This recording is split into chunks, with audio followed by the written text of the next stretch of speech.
kajya nambara inkweto imwe, hari inkweto bajya bavuga ngo yitwa mugore utoga.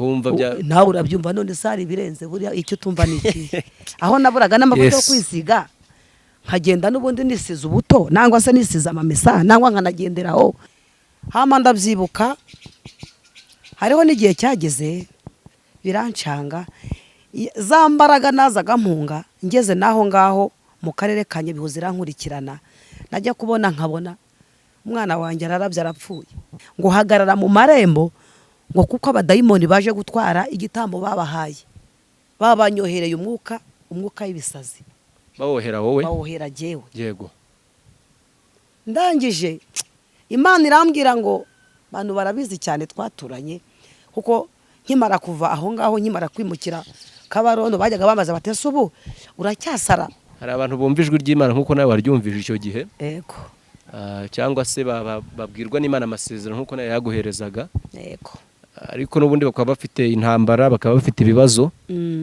mu bintu Imana yagiye ivugana nawe uri muri ubwo buzima hari ibyo yaba yarasohoje cyangwa se ni bya bindi nyine byo kuvuga ngo urategereje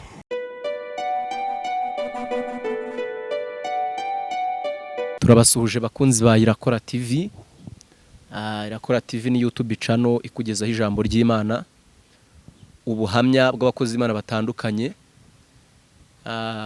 ubuzima bw'abakozi b'Imana bagiye batandukanye, abahanzi ku giti cyabo bakora umurimo w'Imana, ndetse n'umuntu uwo ari we wese ushobora gufasha umukristo mu rugendo. Irakora TV ubaye ukurikiye ari ubwa mbere twagusaba kugira ngo ukore subscribe, ariko niba atari ubwa mbere ntiwongere gukora hari inzogera waba ukoze icyitwa unsubscribe cyangwa se wikuyeho. Rero like ni ngombwa gakanda kuri kara kantu kakaganza kagatoki kameze kuriya, na share mu magurupe cyangwa se mu nshuti usharinga ibiganiro byacu biradufasha cyane, ubudufashije gukora umurimo w'Imana. Kandi udusigiye comment nabyo biradufasha kuko bituma tumenya niba mufite ibyifuzo cyangwa ibibazo n'ibitekerezo. Nimero ya Irakora TV aho hasi, hanyuma kugira ngo tubashe gukora umurimo w'Imana nk'uko Imana ibidusaba. Kuri kamera ya Irakora TV turi kumwe n'umubyeyi, umukozi w'Imana, abantu benshi bazi ku izina rya mama Nyiramugisha. Twakwakira mama Nyiramugisha, ni umwanya mwiza wo kugira ngo mudusangize ku buhamya, cyane abantu bakurikira Irakora TV bakunda ubuhamya. Rero turakwakiriye utangire wibwira abantu badukurikiye kugira ngo dukomeze. Murakoze. Amazina yanjye nitwa Twizerimana Vestina, nkaba ndi umumama w'abana 5 n'umugabo umwe. Hanyuma navukiye mu karere ka Rutsiro, umurenge wa Kigeyo, akagari ka Buhindure. Hama niho narerewe, ni naho nakoreraga umurimo w'Imana mu itorero ry'Ababatista, aho niho nakoreraga umurimo w'Imana. Nyuma yaho rero nja gushaka umugabo mfite imyaka 18, nari na mutoya, ariko ubundi nari mfite papa na mama bandeze, nta kibazo nari mfite. Hama rero hari igihe Imana iba ifite umugambi ku buzima bwawe, ukihisha muri wowe utabizi, ukikangura ari uko Imana usize ku mugaragaro. Anjye nabaye aho maze gushaka, Imana inyinzija mu ishuri. Mama Nyiramugisha, tutarinjira mu bijyanye n'urushako, wawivuze uvuga ko umama w'abana 5. Mama Nyiramugisha, wakuze gute? Wakuze uri umwana umeze gute? Umwana akangaye mu rugo iwanyu? Nge nakuze, navuze ndi umwana wa mbere. Uri imfura iwanyu? Imfura iwacu, mfite papa mfite na mama, barahari n'ukuri. Nkura rero ndi umwana utese kuko nanavutse mbone iwacu hari ibiryo, hari amata, hari ibyo kunywa. Ese mbyiruka nta kibazo mfite. Wanyu bari Abakristo? Bari Abakristo, ariko bari Abaroma, Abagatolika. Ariko birangije maze kuba umukobwa w'umwangavu, numva ijwi riransanze. Usengera mu Bakatolika? Ijwi riragusanga? Riransanga ndyamye, rirambwira nijoro. Rirambwira ngo nshaka kujya gukora umurimo wanjye, ndagushaka. manza kuyoberwa ibyo ari byo. Iryo jwi wenda sinzi urugero twatanga, hari abantu bumva ijwi bakagira ngo ni nk'iry'inyoni cyangwa se ni iry'umuntu buguhamagaye. Iryo jwi uryumva bwa mbere riguhamagaye, waryumviye mu mutima, waryumviye mu matwi, kuko buriya ijwi riza mu buryo butandukanye. Wabyumvishe bimeze bite? Ubwa mbere nararyamye ngiye kubona mbona umugabo muremure, yego, wambaye ikanzu yera, araza aho narindi, ndamureba, arambwira ngo mubona atoranije bagomba gukora umurimo wawe wanjye nawe urimo. Hanyuma yuko mbona uwo mugabo numva n'ijwi rirambwiye ngo ndagushaka muri ADPR. Ari mu ijoro rimwe? Ari mu ijoro rimwe. Yego. Ubwo mbaho ngaho ntangira kwinjira muri korali. Ufite nk'imyaka ingahe icyo gihe? Icyo gihe nari mfite imyaka nka 14 15. Uri umwana muto? Yego. Icyo gihe warigaga, waba waragize umugisha wo kwiga? Narize ndangije umwaka wa 6. Amashuri ndayareka, ariko nabwo nyareka ari ubwana bwari bundimo. Tangira kunanira namvuga ko ntashaka gukomeza amashuri. Yego. Abari karande z'imiryango umuntu atamenye. Ubwo nuko kuko nubundi zarakomeje ntago byagarukiye aho ngaho. Twakomeje mama Nyiramugisha. Nuko rero birangije ubwijwi rimaze kubimbwira, nangira kujya mbyibaza mu mutima, nkavasa ibintu mba numva nibiki, ariko nkegera abagenzi banjye nkasobanuza, bakambwira bati uwo ni Yesu ugukeneye. Nkimara kubyumva nisunze abana b'abakobwa, yego, tujyana muri korali turaririmba. Aho ngaho tumaze kuririmba mu mukorali, mbese umuririmbyi muri makeya. Igihe kiza kugera njya gushaka umugabo. Washakiye mu murimo w'Imana? Ariko narishingiye, nta nubwo nigeze nkora ubukwe, ndishingira. None nyuma yaho urumva mu rugo bari navuga bari abagatolika, urumva rimwe mugihuje kwemera.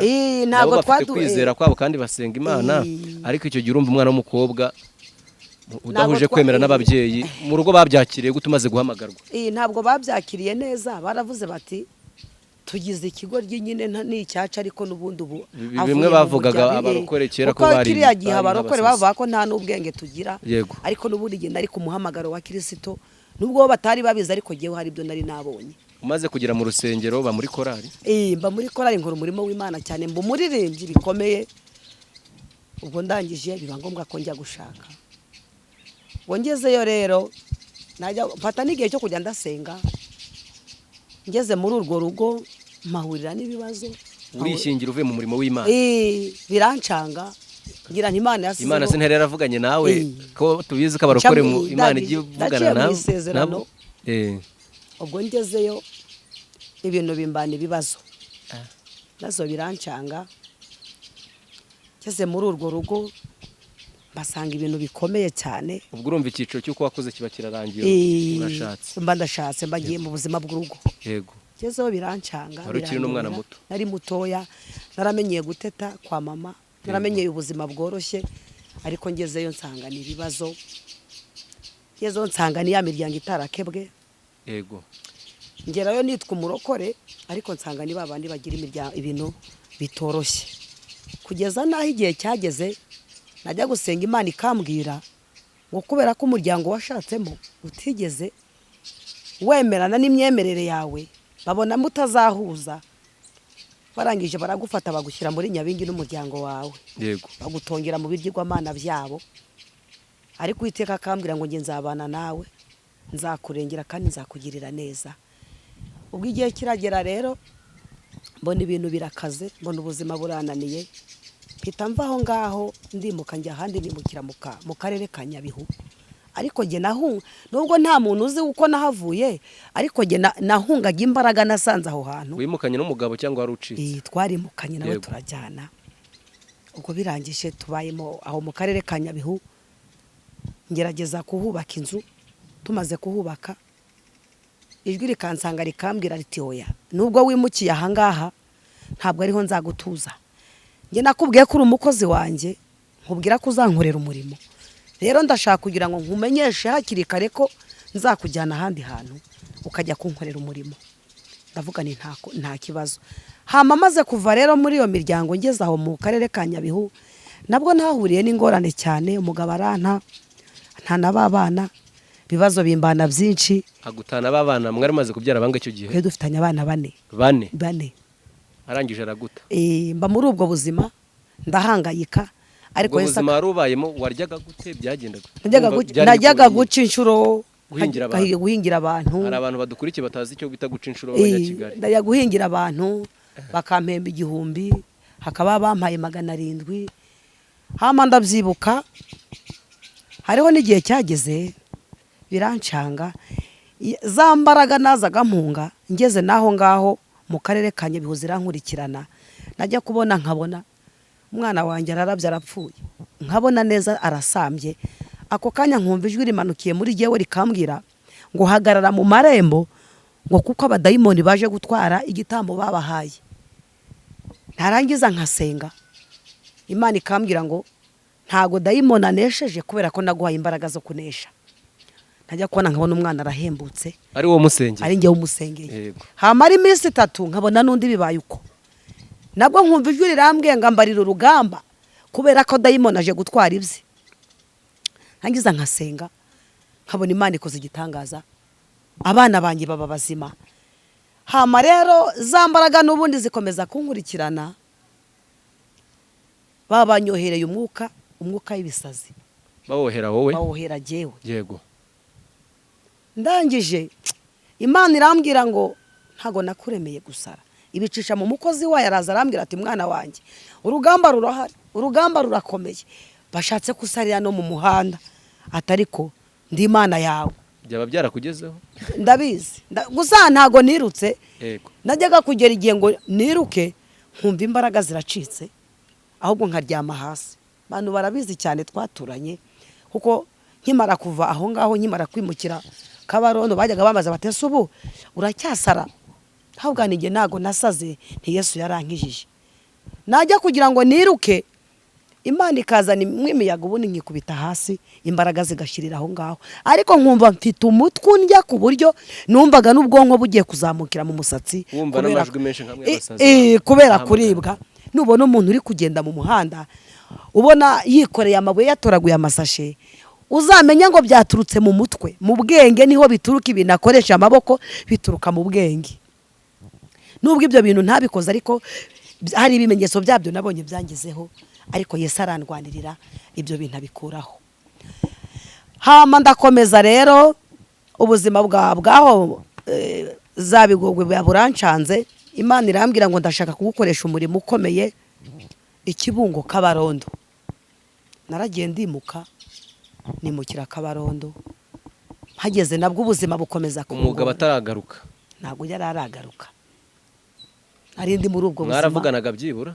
Twaravuganaga kuri telefone. Atakubwira naho yagiye? Ntago yambwiraga iyo yagiye, gusa iyo Yesu yamukoraga ku mutima yaduhaga amafaranga. Ariko ikindi sinanamurenganya, sinanamugora kubera ko imitungo twari dufitanye iyo ngiyo ntago yingegagaho. Ninjye wabasha gukuramo tw'abana be bariye, ahubwo naje kugira ubuzima bukakaye ngeze Kabarondo. Yego. Niho byangoye cyane. Urumva mwari mwarubatse uta nabaga mu nzu yanjye, inzu mba ndayitaye, njya Kabarondo ninjira mu buzima bwo kongera gukodesha. Ko wumva wari utaye inzu yawe, ubwo wari ugiye wizeye iki? Ntacyo nari nize, ahubwo njye nagize imbaraga zansunitse, kuko ndararyamaga nijoro nkapfa. Nkumva ibintu biraza kunigira muri iyo nzu, kubera za mbaraga mbi nahungaga zirakomeza zirankurikirana. Ubwo ngeze Kabarondo ubuzima bukomeza kuncaririra, ariko Imana ikambwira ngo nje kugutabara, nje kukugirira neza.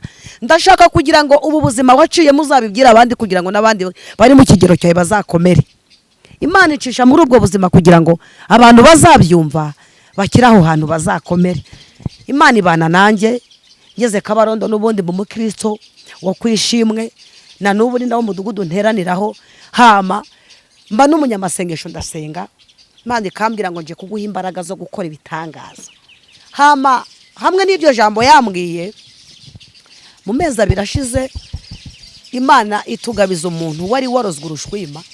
Kwa kundi bajya baruga umuntu akagira indi kagira nkaha ngaha, Imana iramutugabiza. Imana irambwira ngo naguhaye ubutwari, naguhaye imbaraga, sengera uriya muntu kugira ngo umenye ko ndi mu ruhande rwawe. Muri mu cyumba icyo gihe? Yego. Turi gusenga, umuntu araza, nabonaga atera kanyuma n'ukuri no guhumeka atakibishoboye. Yaraje tumurambikaho ibiganza, ndasenga, Imana ikora igitangaza, atangira kunya ibintu biri mu nda ye, nta kindi kintu anyweye. Ndangije mbwira Yesu nturi mu ruhande rwanjye. Twarakomeje turasenga, Imana irongera tugabiza umumama wari ufite ikibazo, afite umugabo wari umupfumu. Arangije aje gupfa, ibintu yakoreshaga biraza bifata umudamu we, biramubwira ngo uko databuja yadukoreshaga nawe turagira ngo dukorere. Umumama kubera ko yarasobanuka ibintu byo gusenga arabyanga. Amaze kubyanga, abadayimoni baraza baba mu buzima bwe. Bamazemo imyaka 19 babana nawe, akajya gusenga bakamubwira tufite mu buzima bwe batuye muri we. Yarabizi kubera ko ibintu bamukoreshaga yarabizi, yahoranaga uburwayi, yahoranaga ibintu bidasobanutse muri we, abangamiwe igihe cyose. Arangije arambwira ati rero nkimara kumenya neza ko mwasengeye umuntu wari ufite biriya bibazo byo kurwara urushwima agakira, nanjye ndagira ngo kuri izo mbaraga Yesu yabahaye, nanjye ni munsengera Imana inkure mwabo badayimoni. Twaramusengeye tumurambitseho ibiganza, Imana irambwira ngo badayimoni mbamusohoyemo kubw'imbaraga naguhaye. Ubu mama ni muzima, arahari, arashima Imana, aravuga ko yabonye Yesu ukora ibitangaza. Hanyuma y'ibyo rero Imana ikomeza kudukoresha imirimo y'ubutwari. Aba mama nabo baraza bavuga bati tukimara kumva ko hari imbaraga Imana yabahaye, nanjye ntago mbyara, ndashaka kugira ngo mumpamagarire ijuru, Imana izibura inda yanjye nanjye ndeke kwitwa ingumba. Yego. Mama yaratuganye. Aho musengera aho ni Kabarondo ni gituye? Naho ngaho Kabarondo. Mu mama twaramusengeye, tumaze kumusengera ubaratwite. Imana ishimwe. Agiye kubyara. Uwo nawe ni umugabo wo guhamya imirimo Yesu yakoze. Kabarondo niho kiba n'ukora umurimo. N'ubu turi kuvugana ntuye Kabarondo. Yego. Umudugudu wa Bitoma, aho niho ngorera umurimo w'Imana. Twari yabashije kugaruka icyo gihe?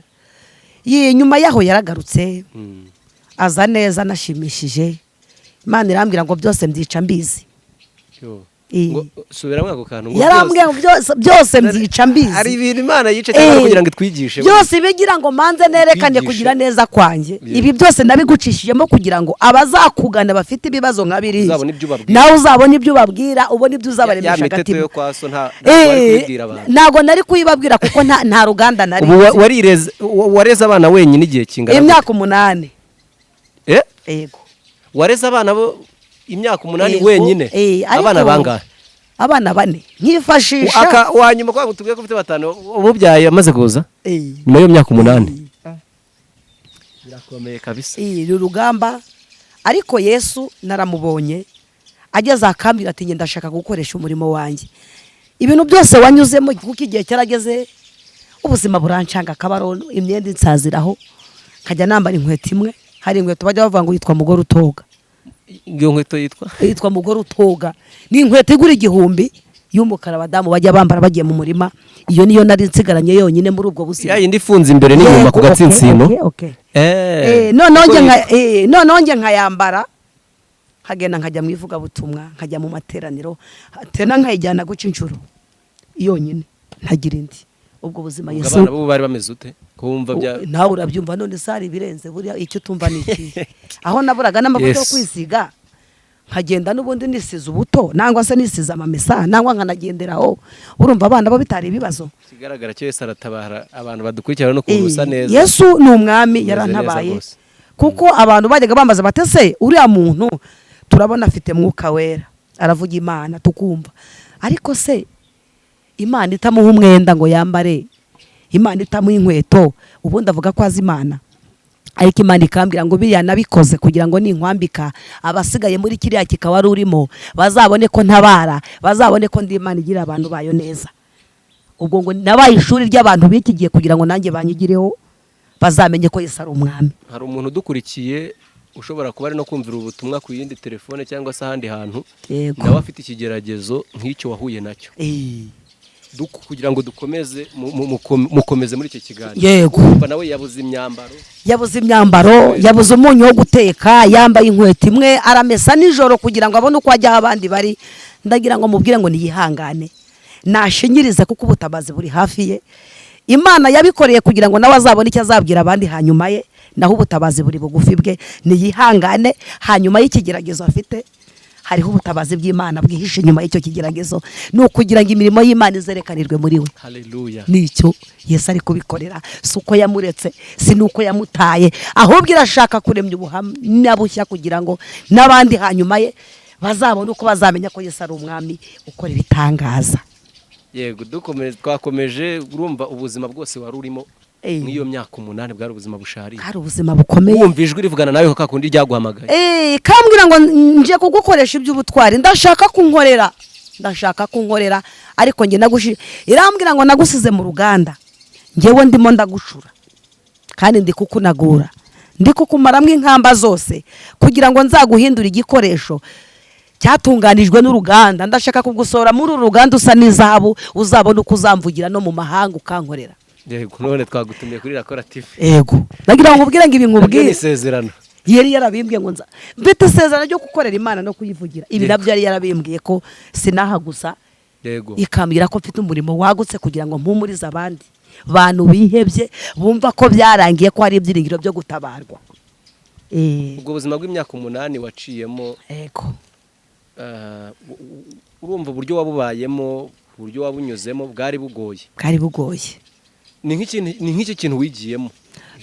Kuko iyo uvuga ngo ni ishuri ry'Imana, iryo ni ryo shuri nigiye umuntu yakuyemo, kuko niba nta kintu wakuyemo n'ubundi zagusubizamo niko Imana iteye. Yego, hama muri iyo myaka yose nabayemo mba muri ubwo buzima, buriye ntabwo nari nzi ko umuntu ashobora kubaho atagira ibyo kurya.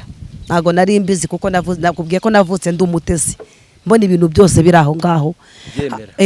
Hama rero nge nageragezaga kubona umuntu avuga ngo yashonje cyangwa akavuga ngo nabuze imyambaro, nkasubira inyuma nkavuga nti hari impamvu uriya muntu yabuze ibyarya, ahubwo afite mu mutwe watuzuye.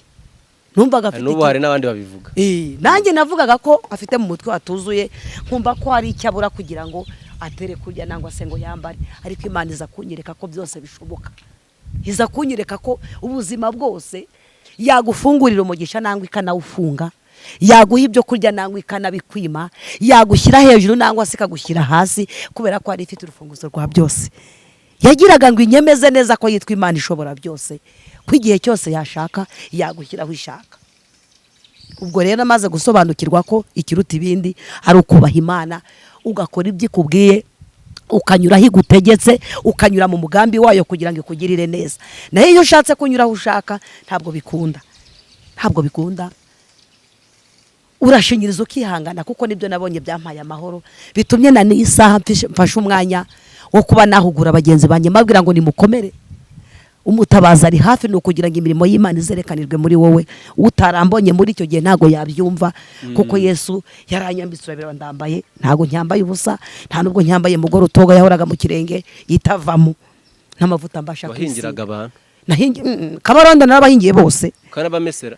Oya, akomeza byo ntago nabibashaga narahingaga gusa. Narahingaga nibyo nari nshoboye. Umpaye utujumba nkatwara utwo, kavuga nti Imana ishimwe bararamuka. Umpaye amasere y'igitoki nta kibazo abana, ariko nukuri Yesu arampisha muri ubwo buzima mbubamo, ariko arangije abunkuramo. Igihe kigeza nkura muri iryo shuri, arambwira ngo ibyo wabonye muri ubu buzima no muri uruganda nakunyujijemo uzagenda ubibwira abandi, ubereke ko ndi Imana yitwa Rubasha, ibasha gukora byose. Igihe mbishakiye nkora icyo nshaka, ubabwire ko nagukiza, babwire ko nakwambika ubusuka bwambara, ubabwire ko nakwima ibiryo, ubabwire ko naguha amazi y'agahimano, ubabwire ko byose mbishoboye. Babwire ko yanatuma umugabo agenda. Mbabwire ko ubabwire ko noneho wanasenya. Nagiraga n'umugabo twakundanaga buriya cyane, na n'ubu ndamukunda, ariko naje gucishwa muri iryo shuri kugira ngo Imana ingireke ko n'ugukunda yamugukuraho mu gihe bishakiye, aho ubona ntaho yamugukuraho iturutse, ukabona ko bikugezeho. Kuko twashwanye. Mwarashwanye? Ntitwashwanye, ntago nzi uko byagenze, ariko Imana ikambwira ngo ni ishuri nagusizemo. Urumva abantu badukurikiye kugira ngo babyumve cyangwa basobanukirwe byaba bigoranye. Byibura mu mibanire yanyu hari ubwo mwajya mugiriye mugashwana cyangwa gukubita. Ntago nigeze twana n'umugabo wanjye, nta n'amacandiko yanciye ku maso. Niyo mpamvu nanabitekerezaga nkumva agahinda karanyishe. Ndangije mbwira Imana ndavuga nti noneho kubera ko ari uko bigenze, ndashaka kugira ngo uzangarure umugabo wanjye, kubera ko narebye abagabo bo mu gihugu bose mbona bashwana n'abagore babo, kandi sinigeze gushwana nawe. Kandi noneho nkashaka n'impamvu yatuma wenda mwibagirwa mu mutwe kubera nkavuga nti wenda hari icyo twaba twarapfuye reka nze mwibagirwe bikanga irangije irambwira ngo nzamugarura kubera ko byose ari nanjye wabiteye ko ari kugira ngo nkwigishe ko n'icyo ukunda mu gihe cyacyo kikuvaho.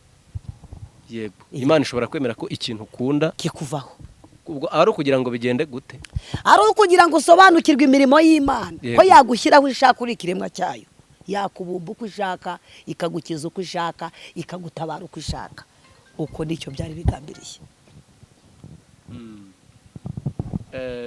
Urumva ubuzima wanyuzemo utari kumwe n'umugabo ubu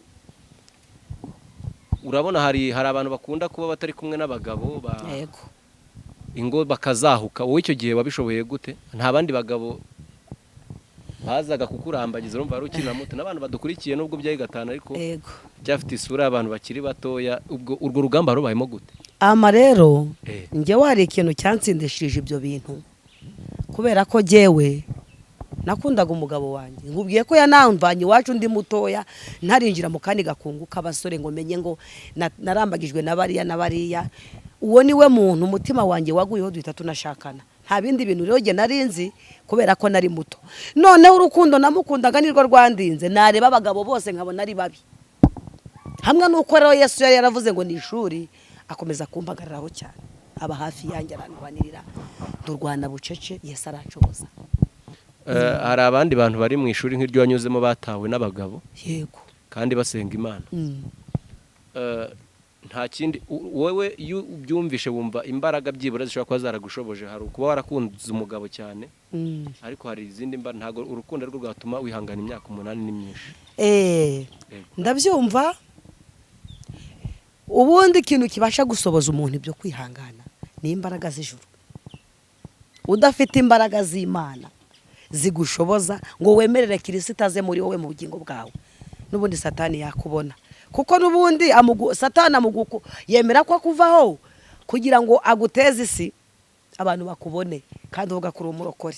Icyagufasha nuko wasenga Imana ugahamagara imbaraga z'ijuru, Yesu akaba muri wowe akagutinyisha icyaha kandi agahagarika ubuzima bwawe kugira ngo udatandukira ukava mu byashingana ugakora icyaha, ukareka uburokore kandi waremeye kuri umurokore. Hari abantu badukurikiye barabaswe n'ingeso ijyanye n'ubusambanyi, ijyanye no gushurashura. Yego. Ariko kugira ngo umuntu abyumve neza, bundi hari abantu babumva ko ari imitwe cyangwa se ari ibintu by'abarokore nk'uko babivuga bafitira. Urumva umuntu wigeze kubonana n'umugabo mukabyarana rimwe, mukabyarana 2, 3, yego, yewe 4, ariko ukabasha kwihangana igihe kingana gutyo udafite umugabo. Yego, mu by'ukuri ni ibintu bikomeye. Bivuze ngo imbaraga z'Imana zibasha gukomeza umuntu ibyo atakibashisha. Ni ukuri. Hari umuntu uburyo ushaka kukwandikira muri comment agatavuga ati nge no kwihangana n'umwaka umwe sinabishobora, ariko nawe yumvireho ko gahunda ari ugusenga. Hama rero bajyaga bambwira bati umugabo wawe yarakuroze. Yego. Bati ntago byashoboka kugira ngo umuntu agusiga imyaka ingana gutya, ariko gusa kuri telefone twaravuganaga. Ikindi akanyoreza n'udufaranga ukuntu, ariko akampisha iyari, ariko n'ubundi akagerageza kumfasha, ariko ntitwabanaga. Noneho hamwe nakubwiye ko hamwe nge nuko namukundaga, suko mba narabuze gushaka n'abandi bari bahari. Ariko hamwe nuko Yesu yari yarangiza umukozi we, yaramfatishije umugozi w'uburwaneza n'urukundo rwe. Icyo nicyo cyatumye ntandagara, icyo nicyo cyatumye ntaseba, kubera ko Yesu yaramfiteho umugambi. Yego. Bishobora kukubaho muri ubwo buryo, ariko nta ntego nyamukuru Yesu agufiteho. Ariko jewe Yesu yaramfiteho umugambi yuko azangicaza nahanga nkabwira abantu gukomera kw'Imana. Icyo nicyo cyandinze, narinzwe n'isezerano rya Kristo. Hari abantu bajya basenga Imana, Imana ikababwira ko bazayikorera mu Rwanda no mu mahanga. Yego. Bakagira ngo no kuba birukansa ibihugu, ariko ubu tuvugana, yego, uri kuri kamera za Irakora TV, iri ni isezerano nk'uko wabivuze. No isezerano rwose.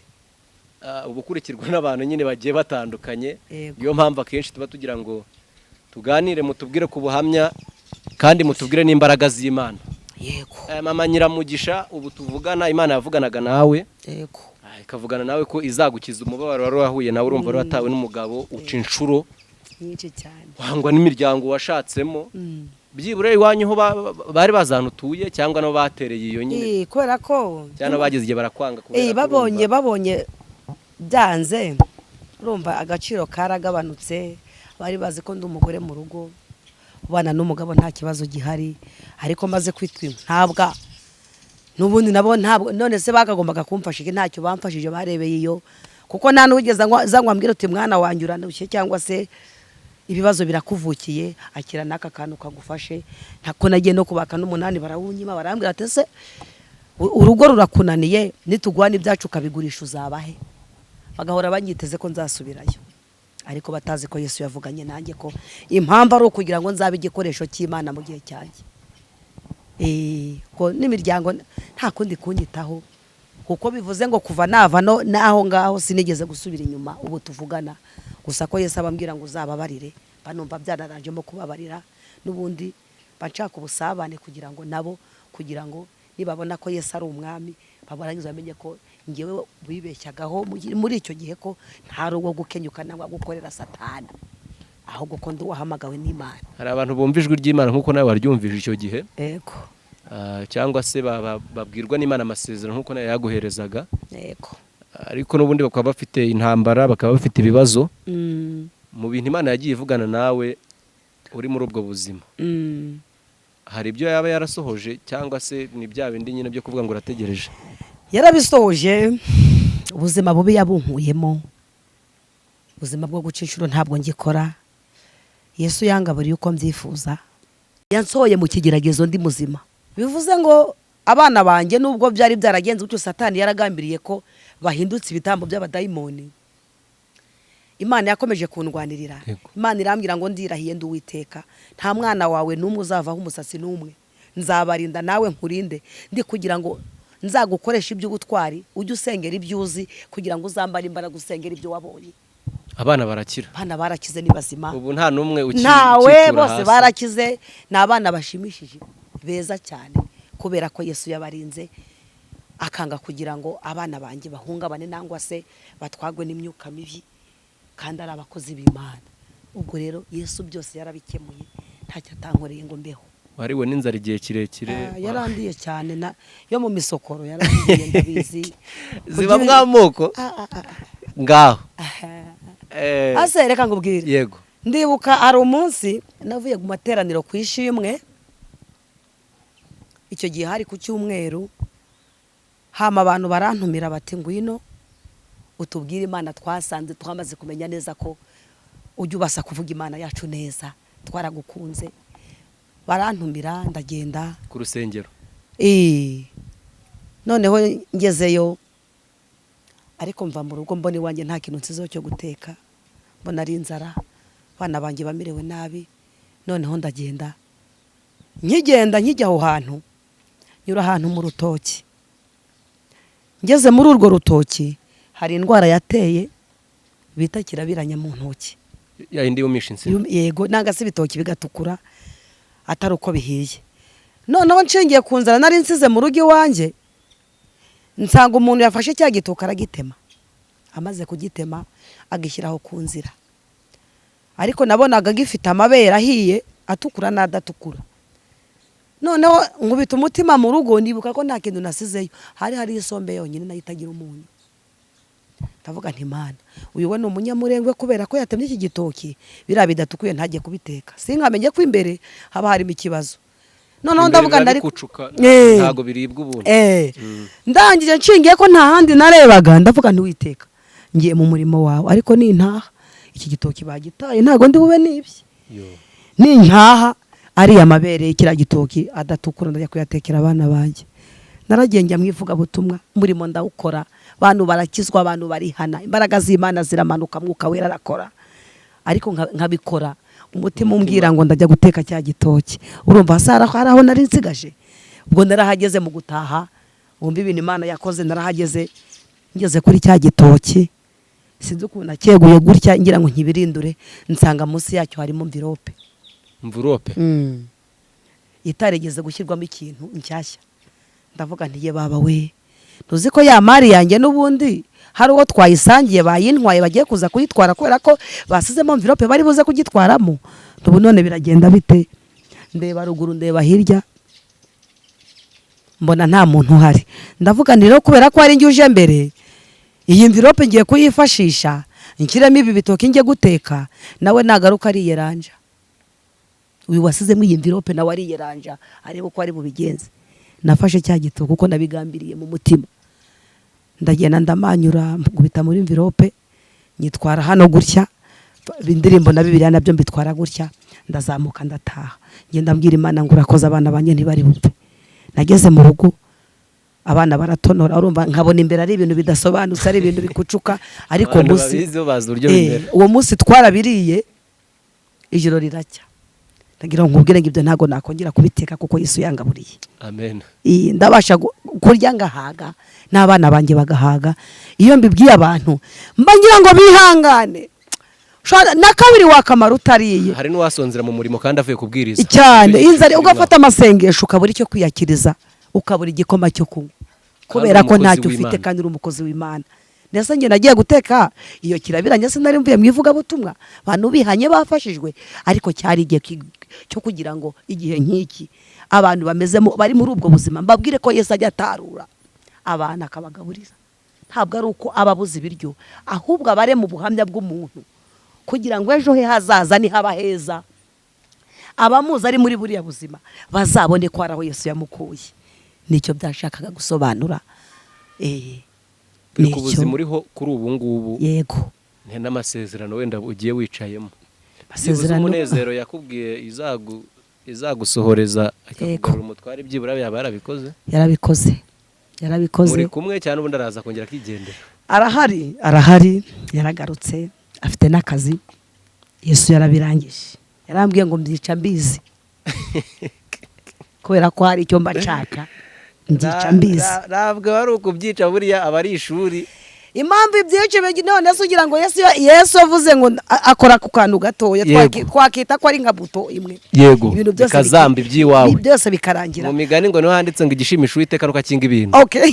Ubwo bivuze ngo rero niyo abikinguye akora hahandi rata yabiborokeye, bikongera bikijyanamo nka telekomande na televiziyo. Ubwo rero byose ababize kuko abafite intego n'umugambi. Ubu rero yabigenje neza, nukuri ndi umuvugabutumwa, ndavugira Imana nishimye, umutima wanjye uruhutse, nta kibazo mfitanye no kurya ntacyo. Ubu nani bwo usenga Imana utuje? Mba numva nuzura mwuka wera bikemera. Niko bimeze ubu hanuri bamvuta ntabwo bufite. Ntabwo bafite bwo kuvanga we ntari cyo kuvanga mbenda ry'iki ntabihari. Yesu yarangaburiye. Yego. Atanga ibiryo Yesu arabifite, kiretse iyo yashaka kubanza kugucisha muri urwo ruganda kugira ngo abanza kwereke ko byose bishoboka. Ubwo rero ntacyo atakoze Yesu. Birata ubwenge bwabo babazi ko umuntu wari we wese igihe cyose ashakiye ibiryo byashoboka, ariko Imana yo urumva irigisha. Nanjye niko nari mbizi, niko nanakubwiye, ariko ntabwo ariko biri. Muri uru rugendo habamo kwiga, nta nubwo wabasha kuvuga kandi ibyo utazi. Iyo naza kunyura muri ibyo ntago mba ndi kubivuga kugira ngo bifashe bagenzi banjye, ahubwo nanjye byanyuzeho kugira ngo mbimenye, mbone uko mbibwira abandi. Mu murimo w'Imana wahuriyemo n'ibibazo bitandukanye cyane, ko gukorera Imana none udafite umutware bari ikibazo. Wabifatanyaga gute n'ubutumwa bwumvikanaga gute? Barabandi uyu sari kutwigisha nawe kwirukana abagabo. Oya, kubera ko nta mugongo wahuriye nazo mu murimo. Ntago zabura, ariko kubera ko Kabarondo nayigezemo nta nuzi ko n'uwo mugabo mufite.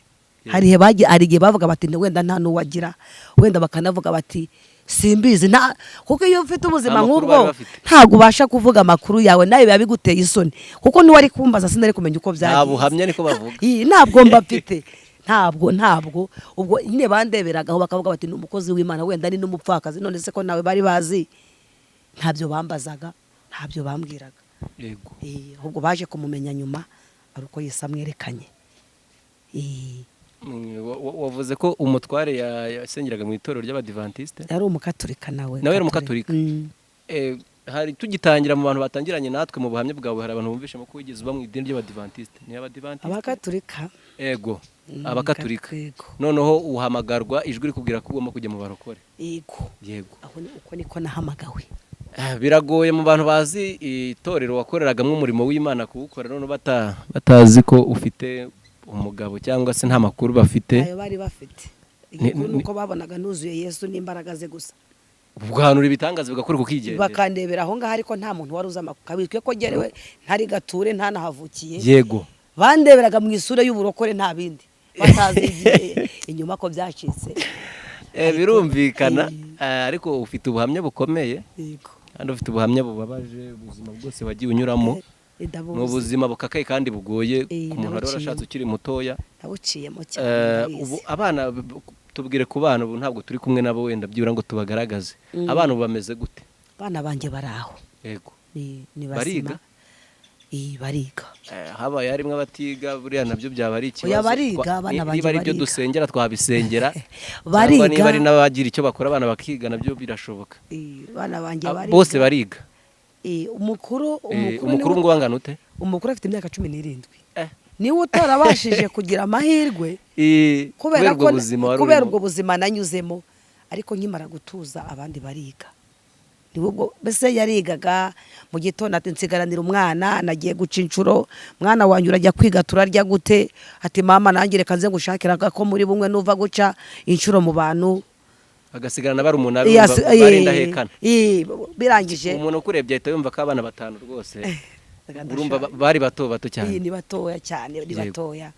Nuko niwe utaragize amahirwe, ariko abandi bari ku ishuri bariga. Bose bariga n'umutware muri kumwe. Yego. Turi kugana ku musozo w'ubuhamya bwawe kugira ngo usengere n'abantu bari guca mu buzima nk'ubwo uri gucamo. Yego. Tugana ku musozo ngiye kukubaza ikibazo kimwe gusa. Isomo rikomeye utazibagirwa ushobora kuba rigiye muri iryo shuri ry'ubuzima wanyuzemo. Hari uburyo wakuze, hari uburyo warambagijwe n'uburyo washatse.